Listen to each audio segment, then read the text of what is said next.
Traumatized people traumatize other people. A shift in your perception from fear to love. We all really are in our core is absolutely beautiful. That voice, you weren't born with it, and it didn't just come randomly.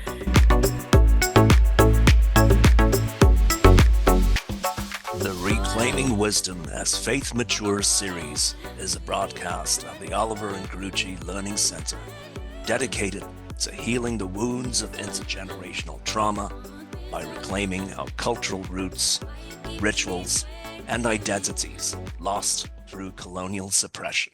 St. Andrew's College is an affirming ministry of the United Church of Canada. We acknowledge that we are on Treaty 6 territory and the homeland of the Métis. This verbal acknowledgement is one concrete action that symbolizes our commitment to the work of reconciliation. Hello, everybody, and welcome to our second broadcast in this series, which is all about maturing faith and reclaiming wisdom. I am one of your hosts. I am Vernon Lee. And I'm Sita Rebizant. And it's good to have you with us. We're very focused in the second broadcast as we continue the exercise, the experience of meeting your hosts, us. So the last time we got together, Sita, we were looking at your book, Safe, Loved, and Free, How Hitting Rock Bottom Inspired My Awakening and led me to the life and love I always longed for. This was out in 2021. And in that book, you talk about the law of attraction, and you talk about the Course of Miracles and what that means. And you're also working as a transformational life coach. To get us going, Sita, what is that like for you? What are your clients looking for? What do you do? So what my clients are looking for varies. What I offer is the opportunity to look at what difficulties people feel they're having in their life, and that can be in the area. I mean, I would say, a few major areas anyway. Relationships are one, health is another, and finances, career would be a third sort of major area of life where people feel things are not going as I would like them to, or I'm really struggling, or of course, in under the heading of health, mental health comes in there. So anxiety, depression, and of course, these days, the word trauma comes up a lot.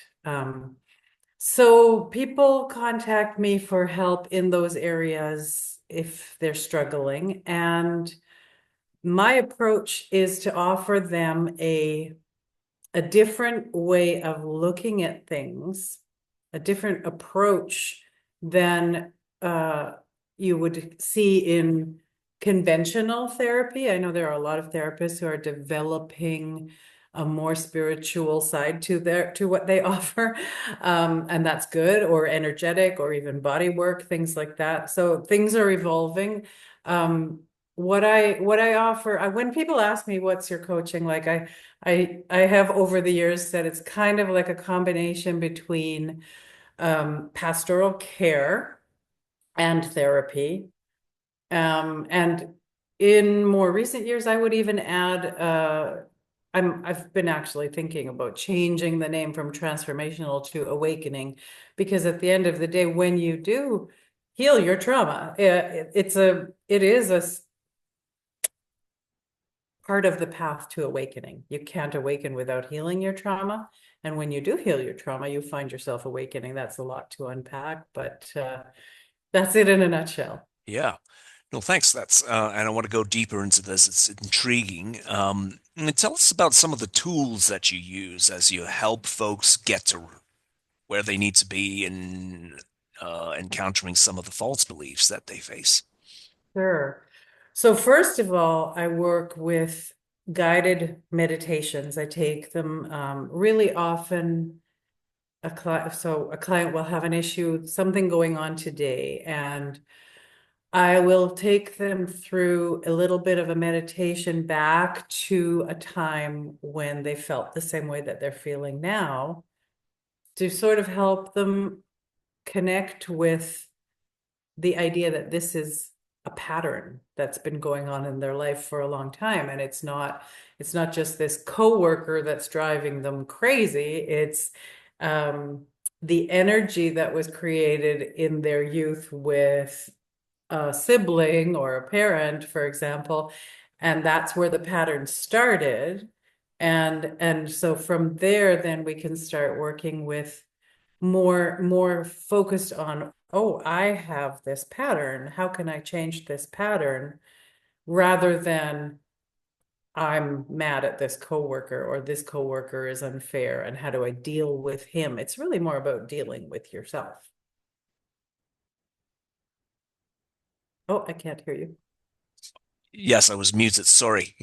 Yeah. That's No, that's been helpful. And even in casual conversation with you, Sita, I mean, you've been helpful in helping me think through some of these issues. Like sometimes we'll get together and I'll say, I'm feeling a little down today. I'm having some negative thoughts, and you'll say, well, can you recall what you were thinking about?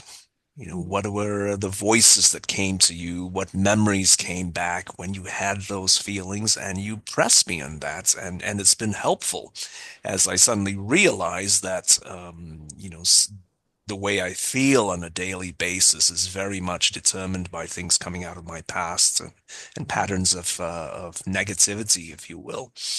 yeah. Yeah. People often talk about that critical voice in their head, that, and it's a reason why a lot of people try to stay busy, try to numb out, try to drown out this voice. So, and it's really important to recognize that voice, you weren't born with it, and it didn't just come randomly.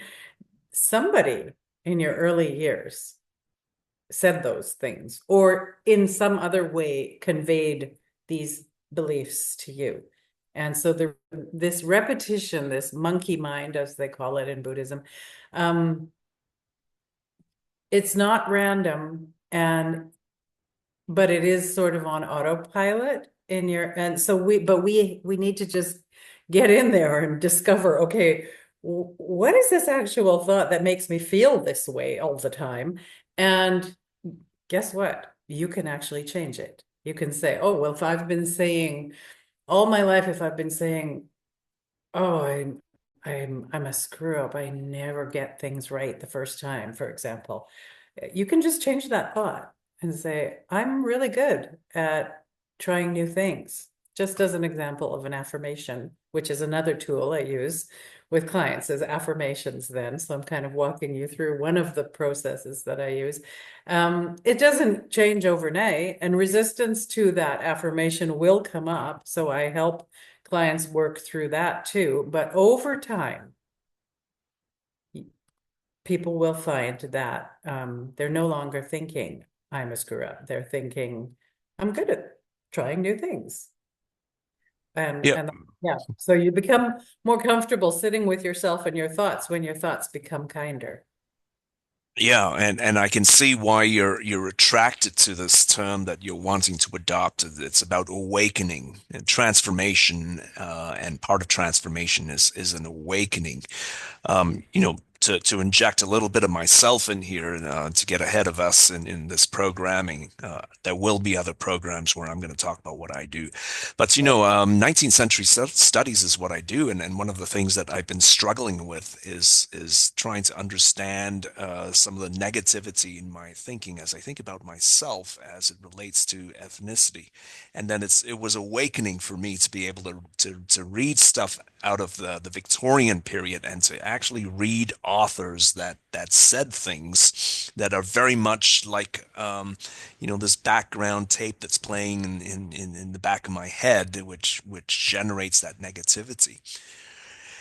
I love that you shared that now because that kind of helps our listeners understand some of the excitement that we both felt about how what I do and what you do really connect. And because a lot of those beliefs that are repeating themselves are not just from our parents, or if they are from our parents, they were adopted through the culture. And yeah, we all know that there are some things that happened through colonialism that gave us a lot of false messages about ourselves. And just to come back to the awakening piece, yeah, it's about remembering who you are. That's what the Course in Miracles says. Remember who you are. And that's what I feel is happening for me on this process as I let go of all the beliefs of who I was told that I was or who I was told that I should be. Um, I'm getting down, I'm drilling down to the core of who I really am and who we all really are in our core is absolutely beautiful. And it's really a beautiful thing to start recognizing that after years and years of being told that I was, well, we could get into all of that, but I think I'm jumping ahead. But as a brown-skinned girl in a white country, predominantly white country, I was the wrong color, right? So, but we'll save that conversation for another time, perhaps, or we'll Lots see. more to come, that's for sure. Yeah. Yeah. So a slight change of direction here. If you're comfortable with it here, I wonder if you could share a little bit about the work that you've done in helping someone transform. That's the other preferred term that you have, Mhm. transformation. Mhm. Could you give us an example, if it's not going to get into too much personal detail, as to what a transformation is that you've seen in somebody else that you worked with? Sure. I mean, it's really inspiring to see the transformations that my clients go through. A couple pop to mind right now. One of them was a woman who called me. She was in her early 60s at the time, had been in a relationship with a man for about 20 years. They were living together, not married. And she had a lot of complaints about him. He was this and he was that. And um, she had attended one of my weekend workshops. And after that, she decided to call me for coaching and see if I could help her with this. So I listened to her for about half an hour. And then I said, okay, well, I want to explain my approach to you. And if you can accept that this is my approach, then you and I can work together. I can definitely help you.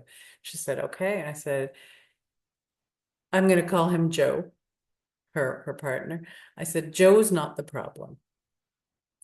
And I could honestly, I could hear her kind of take a little gasp, like, what are you talking about? Because for so many years, that was her story, was that he was the problem. I said, he's not the problem. You're projecting onto him some unresolved issues that you have. And I would like to explore with you. If you trust me and if you'll work, if you'll trust my method, I'll help you see where that comes from, why you're projecting all of this onto this man. And she was willing, at her age, at that point in her life, she said, okay, I've tried everything else. So let's go. And I worked with her for, oh gosh, I think about 3 years. We met every second week with maybe little breaks in between. And I helped her realize that Huh. How to sum up 3 years of working together, right? Let's say she started to realize some of the ways that her parents had failed her. And Vernon, I have to say, the guilt that we as children, adult children, the guilt that we carry toward our parents about not even having to call them out, but just admitting to ourselves where they failed us.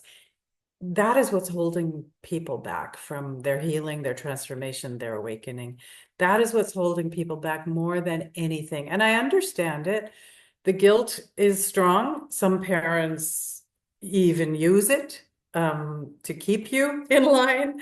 But even after they're passed away, people still carry that guilt. Guilt is one of the chapters in my book because it's so important that we recognize that admitting to ourselves that our parents were not perfect doesn't mean that we're ungrateful. It doesn't mean that we're saying they were horrible parents, although in some cases, of course, that is the case. But even horrible parents have a trauma, a history of trauma that made them that way. So,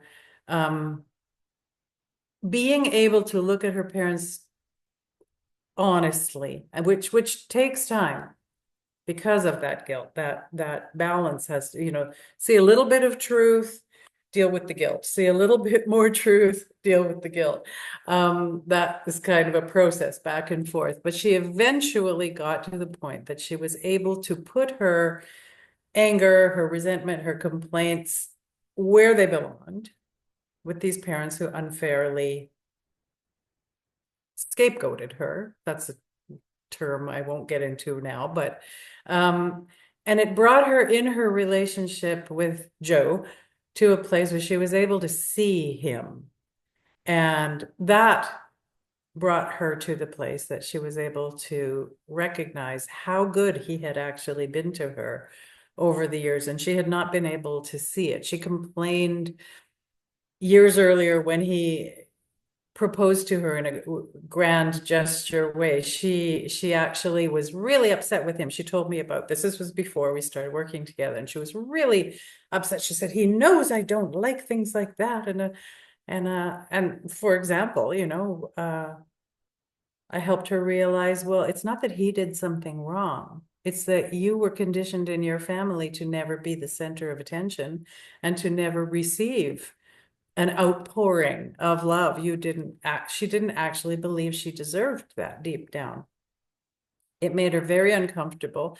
There's even the possibility that, she would have been shamed or ridiculed in her family if somebody had treated her that way. So she had to push him away and make him feel like he'd done something wrong. And she actually believed that. That's why we need to get to know our minds, because our minds will tell us things that are lies, but they helped us survive our childhood, right? So it helped her survive her childhood to stay out of the limelight. But this man comes along and says, I love you, in front of a whole room full of people. And the shame she felt was part of her survival mechanism. Anyway, so fast forward, after a few years of working together, a couple of years, they had a beautiful outdoor wedding. And she sent me photos and they looked so happy. And in fact, he thanked me for helping her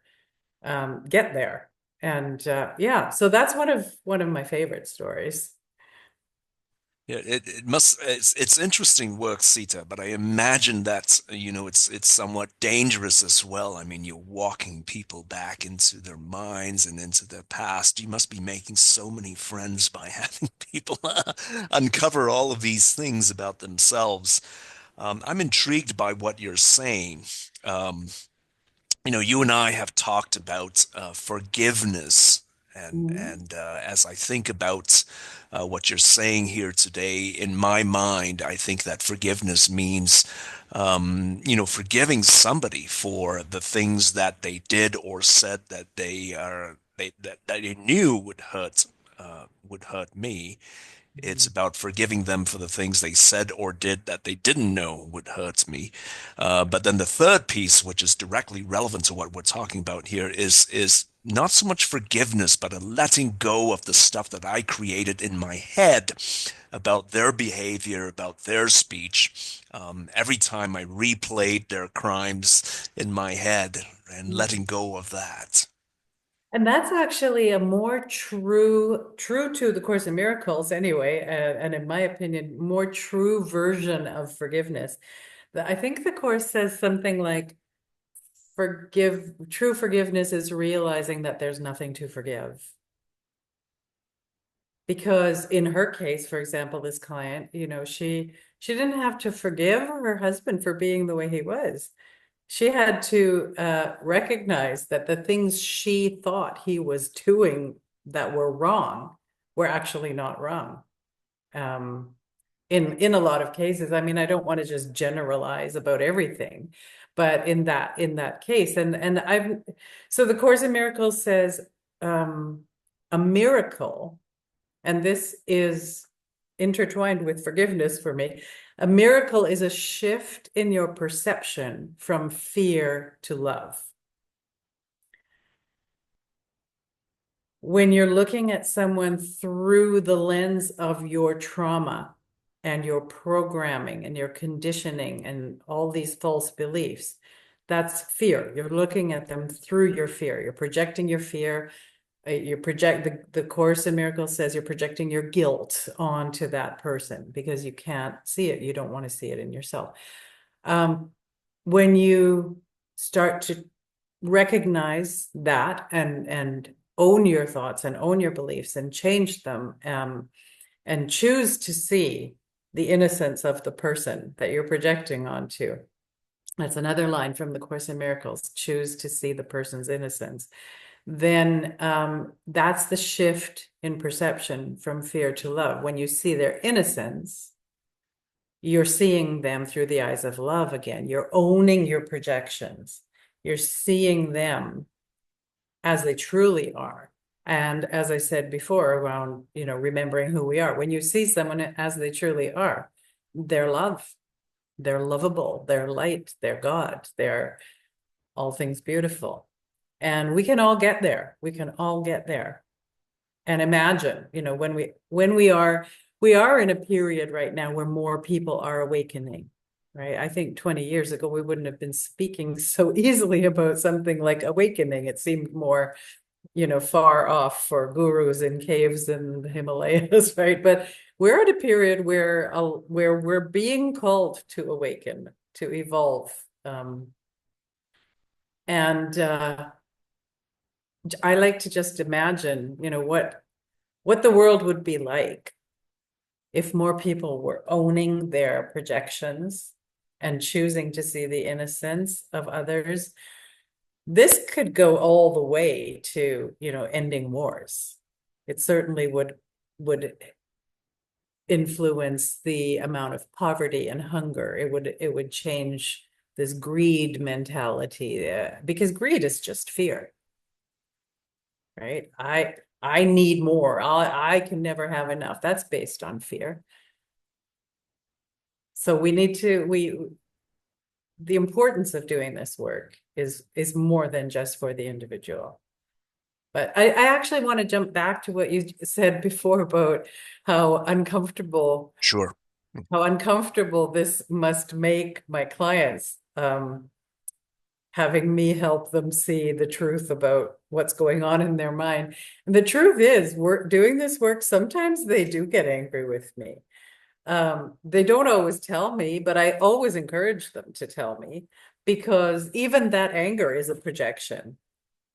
And I'm at the point now that, as long as it doesn't get too abusive, because I have my own history that I wouldn't want triggered. But I give them permission to be angry with me, because really often, and therapists will tell you this, it's called transference. Really often it's anger that they actually feel toward their parents. So again, it's helping them get rid of that guilt, because I, as a sort of surrogate parent in that position, give them permission to express their justified anger with me. And that helps in the process of alleviating the guilt around it. So yeah, anger does come up, but it never stays. And it always turns into deep gratitude at the end, because how many of us were not given permission to express our anger as children? So I just wanted to add that in. Well, thanks for that. Awakening. anger, forgiveness, transformation, the slow trek from fear to love. These are hallmarks of what you do. Bringing us full circle, we started by talking about what the series is about, maturing faith, reclaiming wisdom. How does what you do fit into the vision for this broadcast? In your own words, what are we doing here? Well, what I am doing is trying to inspire people to take this journey back to remembering who they are, including the dark nights of the soul, the trauma healing piece, the confronting feelings, confronting beliefs that will bring up guilt and shame. I want to be encouraging people to do this work, because if we don't do this work, the state of the world isn't going to change. Traumatized people traumatize other people. And it's my humble belief that, and I say humble because it didn't come from studying or reading up, it came from just as an insight. It came that the people who got on boats and sailed across to known lands and unknown lands, India and North America, and decided that it was their right to go in there and dominate people and steal from them and exploit them and treat them as lesser, and make up stories about skin color in order to justify treating them that way. Healthy minds don't do that kind of thing. So the Europeans didn't just come to these countries that they colonized and traumatize people. They themselves were traumatized first. And they went seeking outward for answers. We have to get, not for answers, for healing, right? Get more, take more, subdue them, whatever.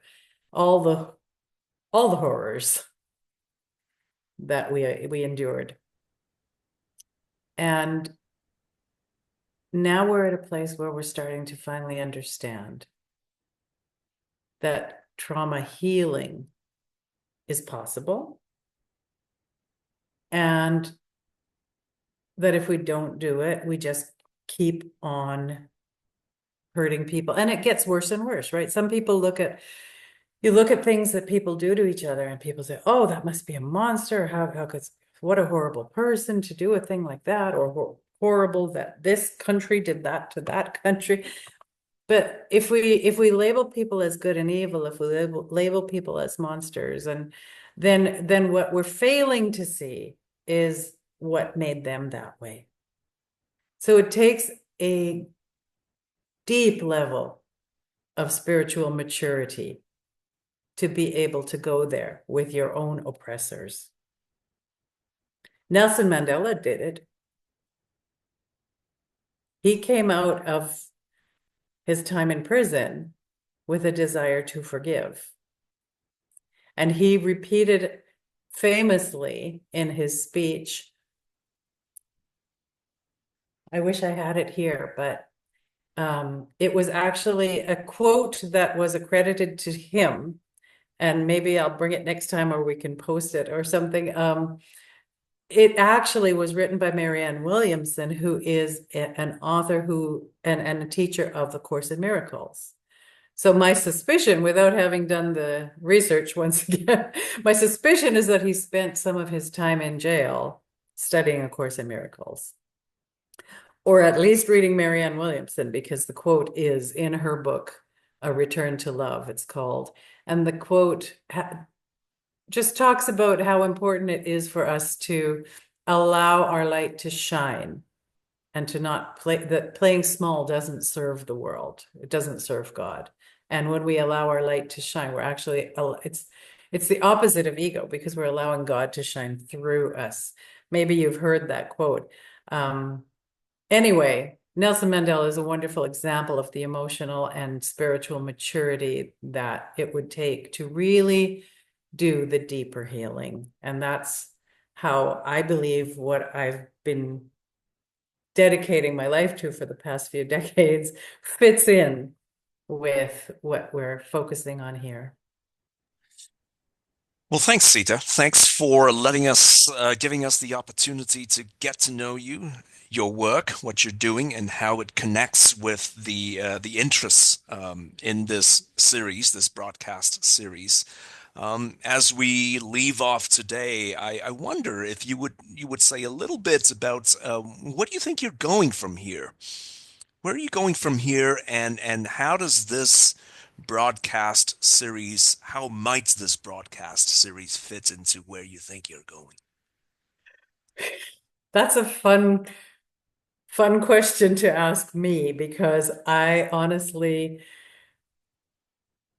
just fly by the seat of my pants. There's a chapter in my book on surrender, and a few years ago, quite a few years ago, a few decades ago, a couple decades ago, I decided that there is a power in this universe that really does a better job of leading my life than my ego mind has ever been able to do. So where this is taking me next remains to be seen. What I do feel I'd like to do is write more books. I'd like to spread this message. I'd like to tell the story of my own family somehow. It's a big story, and I'm thinking about it all the time of how to, is it going to be one big epic book, or is it going to be several different stories? My father and my mother, like yours, I'm sure, went through their own painful experiences because of colonialism. And so as I do this healing work for the generations, I would really love nothing more than to incorporate their stories into what I'm transforming. Great, thank you. Thanks for spending the time with us today. I, for one, would be, from what it sounds like, very happy to follow you into the abyss, even if that's where you're headed. So, Thank you, Vernon. Thank you so much. well, folks, that's it for today. Join us the next time as we continue in this series broadcast. Take care. Bye. This has been a broadcast of the Oliver and Grucci Learning Center at St. Andrews College, Saskatoon. If you'd like to learn more about our programs, please visit us at the web address listed at the bottom of the screen.